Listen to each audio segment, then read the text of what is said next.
Hi everyone, I welcome to all of you in JRF वाले।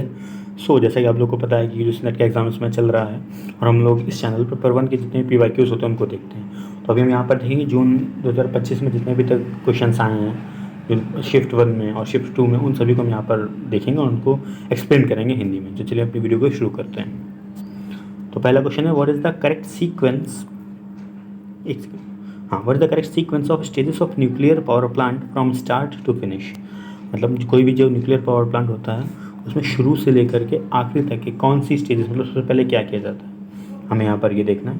तो पहला हमारा controlled chain reaction, then slowing down of neutrons, destruction by neutrons, heat emission, absorption of neutrons by radioactive nucleus. अब हमें यहाँ पर 4 option दिए, इन्हीं में से हमें चूज़ करना है। देखिए सबसे, अब थोड़ा सा ट्रिकी क्वेश्चन है, ऐसे जनरली ऐसे क्वेश्चन आते नहीं हैं, लेकिन जब आए हैं तो हमें सॉल्व भी करना पड़ना ही है। तो देखिए सबसे पहले क्या होता है कि किसी भी क्या कहते हैं, जो न्यूक्लियर कहेंगे कि न्यूक्लियर एटम होगा, ठीक, उसका हम क्या करेंगे, उसका डिस्ट्रक्शन किया जाएगा। क्या किया जाएगा? डिस्ट्रक्शन। मतलब जो हमारा सी ऑप्शन है वो पहले होगा, डिस्ट्रक्शन बाय न्यूट्रॉन्स। तो अगर हम ऑप्शंस में देखें तो सी सिर्फ एक ही जगह है, फर्स्ट वाले में, तो हमारा फर्स्ट ऑप्शन सही है, लेकिन हम बाकी ऑप्शंस भी देखते हैं। Then destructions by neutrons, then absorption of neutrons by radioactive nucleus, जो हमारा ई ऑप्शन है। जो भी रेडियोएक्टिव न्यूक्लियस होगा उसका वो क्या किया जाएगा, एब्जॉर्ब किया जाएगा। उसके बाद B, slowing down of neutron, जो भी न्यूट्रॉन्स होते हैं उनको स्लो डाउन किया जाता है। देन कंट्रोल्ड चेन रिएक्शन, जो भी रिएक्शन हो रही है उसको एक कंट्रोल वे में की जाएगी। देन हीट एमिशन, लास्ट में हमारा हीट एमिशन आएगा। तो हमारा जो फर्स्ट ऑप्शन है वो करेक्ट हो जाएगा। Then the next question, what is the correct sequence of risk management from initial to final stages. अब रिस्क मैनेजमेंट, जैसे जो हमारा डिजास्टर मैनेजमेंट का पार्ट है उसी का एक ये पार्ट है कि रिस्क मैनेजमेंट हम पहले क्या करते हैं, exposure of assessment, risk management, hazard identification, risk characterization. अब हमारे पास 4 ऑप्शन और 4 दे दिए गए, अब हमें इन्हीं में से चूज़ करना है। तो सबसे पहले क्या होता है, हैजार्ड आइडेंटिफिकेशन, कि मतलब क्या दिक्कत है, क्या हैजार्ड है, क्या खतरा है, पहले हम उसको क्या करते हैं, आइडेंटिफाई कर लेते हैं। उसके बाद एक्सपोजर असेसमेंट, कि किस हम वहाँ पर भी जो चीज़ें हो रही हैं उसका हम आंकलन करते हैं, ठीक। उसके बाद रिस्क कैरेक्टराइजेशन, की किस तरीके का जोखिम है, उसके हिसाब से हम क्या करेंगे, अपना प्लान बनाएंगे किस तरीके से उसको टैकल करना है।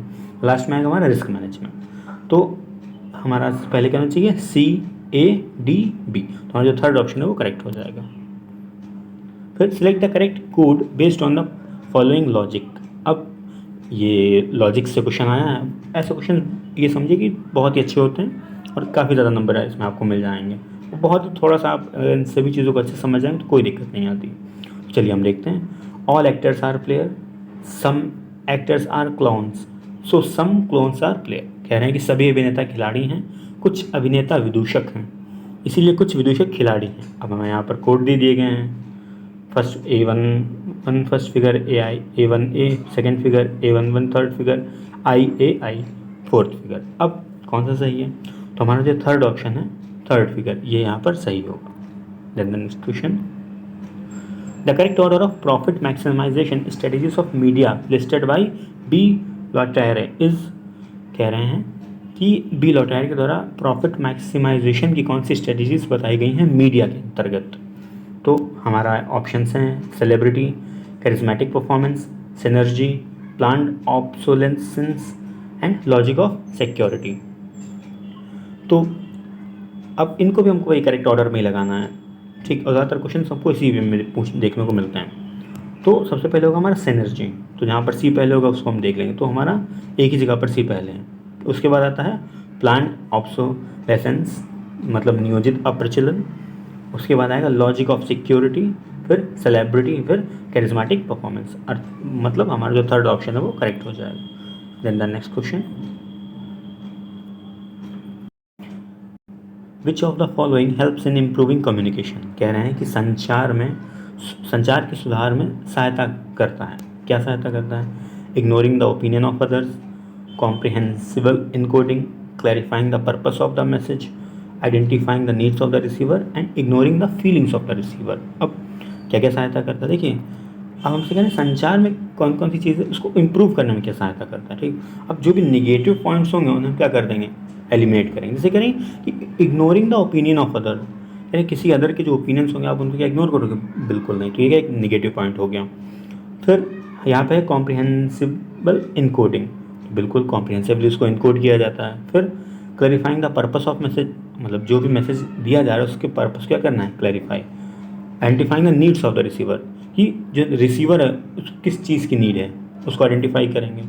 लास्ट हमारा ignoring the feelings of receiver, ये भी क्या है, एक रॉन्ग पॉइंट है, कहना जो भी रिसीवर है उसकी फीलिंग्स को इग्नोर करना। तो हमारा कौन कौन से ऑप्शन सही है, बी, सी और डी, तो हमारा जो सेकंड ऑप्शन है वो करेक्ट हो जाएगा। Then the next question, if researcher participant are assessed with a specific questionnaire at the beginning of the study, but the researcher changes the question for subsequent assessment so that participants do not repeat the same answer, what is the potential threat to internal validity in the study? कहने कि किसी अनुसंधान प्रतिभागियों का मूल्यांकन अध्ययन के आरंभ में विशेषण प्रश्नावली से किया जाता है, परंतु अनुसंधानकर्ता परवर्ती मूल्यांकन हेतु प्रश्नों को बदल देता है ताकि प्रतिभागी उन्हें उत्तरों को दोहरा न सकें। तो अध्ययन में आंतरिक वैधता को कौन सा संभावित खतरा हो सकता है?